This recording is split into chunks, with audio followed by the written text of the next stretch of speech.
चलिए शुरू करते हैं। आज की क्लास में हम लोग देखने वाले हैं क्लास 6 सोशल साइंस का चैप्टर 1, जिसमें चैप्टर का नाम क्या है याद रखिएगा आप लोग। पृथ्वी पर स्थानों की स्थिति को देख लेते हैं। पृथ्वी पर स्थानों की स्थिति। तो चलिए हम लोग पहले टॉपिक की शुरुआत करते हैं। देखिए पहला टॉपिक क्या है, मुख्य अवधारणाओं का सारांश की बात कर लेते हैं। पहले हम लोग देख लेते हैं पृथ्वी की संरचना। तो पृथ्वी अंतरिक्ष में स्थित एक गोलाकार पिंड है जो जल, थल यानी पृथ्वी, अग्नि और वायु से बनी है। पृथ्वी किससे किसका बना हुआ है? तो क्या हो जाएगा, जो कि जल हो गया, थल हो गया, अग्नि हो गया और वायु से मिलकर बना हुआ है। ठीक है। अब हम लोग बात कर लेते हैं मानचित्र यानी मैप की बात कर लेते हैं। यह किसी क्षेत्र का प्रतिनिधि या रेखा चित्र होता है जो उसकी भौतिक या राजनीतिक विशेषताओं को दर्शाता है। इसके तीन मुख्य घटक हैं। पहला हो जाएगा दूरी, दिशा और प्रतीक। दूरी, दिशा और प्रतीक से मैप का निर्धारण किया जाता है। ठीक है, मैप खींचा जाता है। अब हम लोग ग्रिड और निर्देशांक की बात कर लेते हैं। तो पृथ्वी पर किसी भी स्थान की सटीक स्थिति जानने के लिए अक्षांश और देशांतर रेखाओं का उपयोग किया जाता है। अक्षांश और देशांतर रेखाओं का उपयोग किया जाता है। इसके मिलन बिंदु को निर्देशांक कहते हैं। देखिए अक्षांश, इसे ये हो जाएगा अक्षांश रेखा, इस प्रकार से है ना, ये अक्षांश रेखा, इस प्रकार से जो रेखा दिख रहा है ये देशांतर रेखा है। इससे हम लोग पता करते हैं कोई भी ग्रिड या फिर निर्देशांक पता करना हो तो। अब चलिए हम लोग इसका प्रमुख तथ्य की बात कर लेते हैं। प्रमुख तथ्य की बात कर लेते हैं इसमें। प्रमुख तथ्य की बात कर लेते हैं। क्या हो जाएगा प्रमुख तथ्य इसका? तो अंतर्राष्ट्रीय तिथि रेखा, इसे क्या हो जाएगा ये, मिनट, एक मिनट गड़बड़ हो गई। अंतर्राष्ट्रीय तिथि रेखा की बात कर लेते हैं। अंतर्राष्ट्रीय तिथि रेखा, तो यह 180 डिग्री देशांतर पर स्थित है।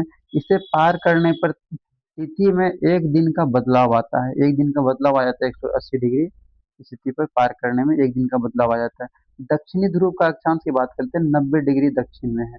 और अक्षांश रेखाओं की प्रकृति की बात कर लेते हैं। तो एक दूसरे के समांतर होती है ये, एक दूसरे के समांतर, जैसे अक्षांश रेखा ये एक दूसरे के सब समांतर में है, निश्चित दूरी पर समांतर में है, ये हो जाएगा समांतर में। देशांतर रेखाओं की प्रकृति, ध्रुवों पर उनकी दूरी कम हो जाती है, जबकि जबकि बीच में उसकी लेकिन लंबाई बराबर होती है। देखिए इसमें क्या होता है, सबका लंबाई बराबर है। देखिए ये हो जाएगा इसमें देशांतर रेखा। देखिए इसमें हो जाएगी ये देशांतर रेखा, सबका लंबाई बराबर, लेकिन देखिए ध्रुव पर जाकर के ये छोटा हो जा रहा है। ध्रुवों पर जाकर के ये छोटा हो रहा है, ध्रुव पर जाकर छोटा हो रहा है ना, ऐसे दोनों ध्रुव पे कुछ छोटा हो रहा है, तो वही इसमें बोला गया है। अब चलिए हम लोग नेक्स्ट देख लेते हैं। टॉपिक 2 की बात कर लेते हैं। देखिए टॉपिक 2 में हम लोग देख लेते हैं। टॉपिक 2 में, और टॉपिक 2 में भी पहले हम लोग देखेंगे अक्षांश रेखाएं, लेटीट्यूड की बात कर लेते हैं।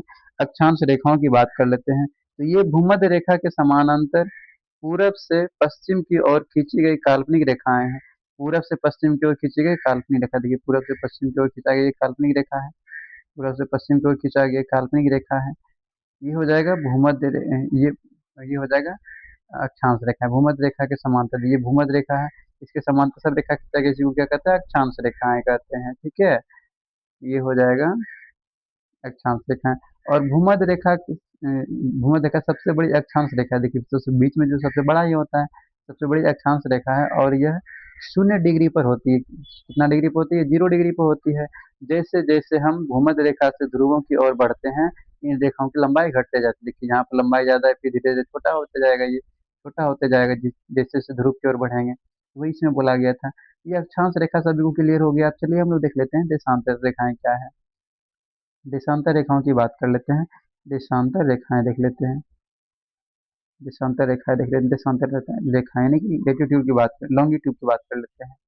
लॉन्गिट्यूड की बात कर लेते हैं। ये उत्तरी ध्रुव से दक्षिणी ध्रुव को जोड़ने वाली काल्पनिक रेखाएं, ये क्या है, उत्तरी ध्रुव से दक्षिणी ध्रुव को जोड़ने वाली काल्पनिक रेखाएं हैं।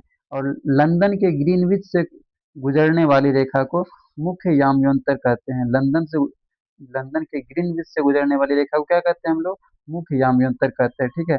और समय का निर्धारण की बात कर लेते हैं। तो देशांतर से समय तय होता है। पृथ्वी 15 डिग्री घूमने पर 1 घंटे का समय बदलता है। ठीक है, 1 घंटे का समय ये बदल लेता है। ये तो हो गया देशांतर रेखाएं।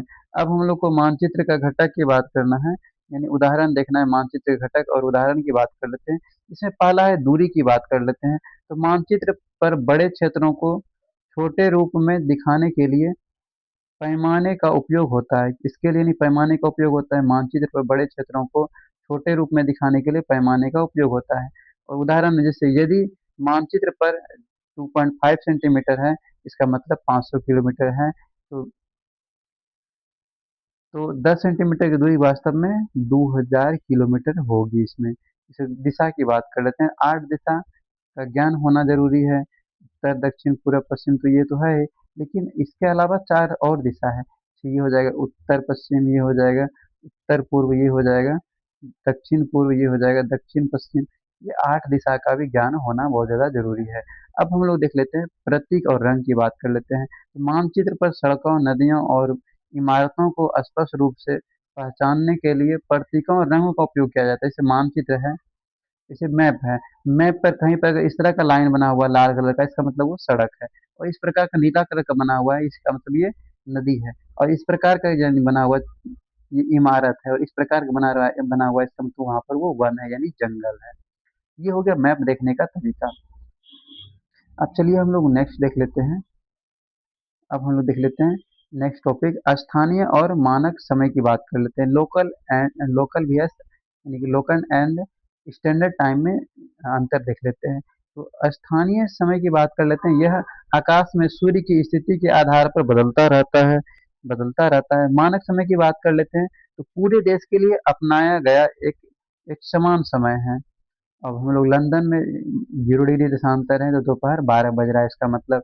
लेकिन यहाँ से क्या होता है, 5 साढ़े 5 घंटा आगे है भारत।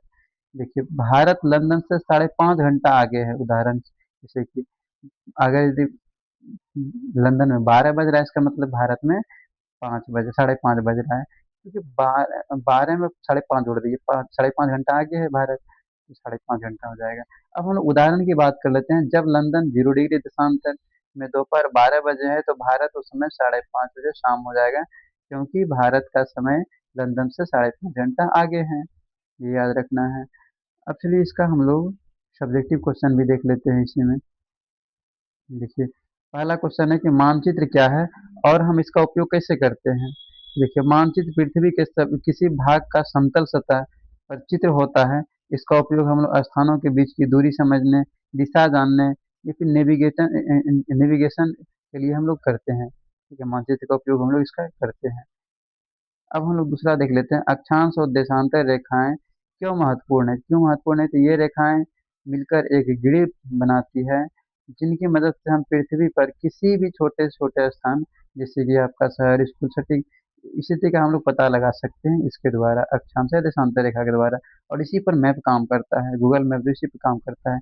और अगला क्वेश्चन है, मानक समय की आवश्यकता क्यों होती है। तो मानक समय की आवश्यकता क्यों होती है, तो एक बड़े देश में अलग अलग स्थानों पर स्थानीय समय अलग अलग हो सकता है। इससे रेलगाड़ियों, विमानों और कार्यक्रमों के समय में भ्रम पैदा हो सकता है।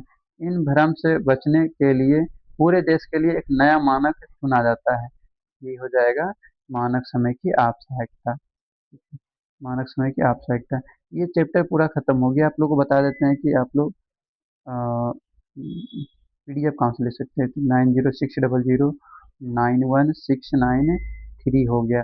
आप लोग को इस पर व्हाट्सअप मैसेज करना है। व्हाट्सअप मैसेज करके बता दीजिएगा कि आपको किसका पीडीएफ चाहिए, तो आप लोगों को इसका पीडीएफ मिल जाएगा। ठीक है।